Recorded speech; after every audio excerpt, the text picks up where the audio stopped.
Welcome to Thursdays. I'll try and make this really quick because I don't have much time to edit today. It's Thursday!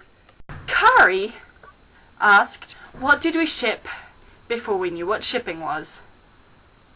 Now, you may be able to guess my answer. Have you guessed? Yeah, I thought so. Yeah, it's Harry and Hermione. Yes, I've been over this. You've probably seen what I've said about them, and I'm not going to even try and convince anybody who doesn't ship them to ship them, because honestly, you don't want to ship them. It's more pain than it is fun. Like, don't go there. I thought I was over them, and then it came back in July, and now ever since then, my brain has just been a constant mess of pain. Now, I'm trying to think of what else did I ship before I knew what shipping was.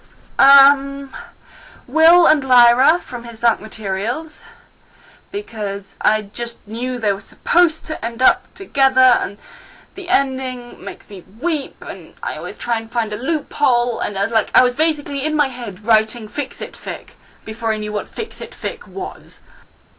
I'm trying to think what I liked before I was 12, because 12 is like when I found out kind of what shipping was.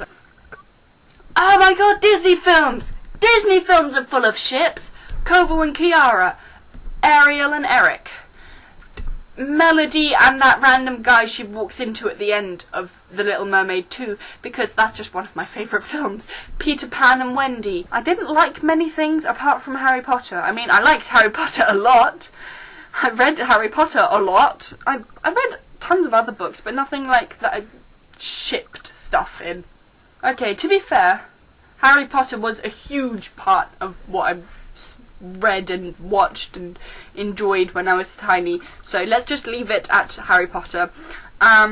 James and Lily's story. Like, I know he was supposed to be a bit of an idiot when he was younger, and I know a lot of people ship Snape Lily, but I never really shipped them. I dislike Snape too much. He hurts my babies. By babies I mean Harry and Hermione. But yeah, I always liked James Lily, so I guess that's my secondary ship before I knew what shipping was. Ooh, a film that I saw, like, every year, at least once or twice when I was younger, called Drei Haselnüsse für Aschenbrödel, which translates to 3 Hazelnuts for Cinderella.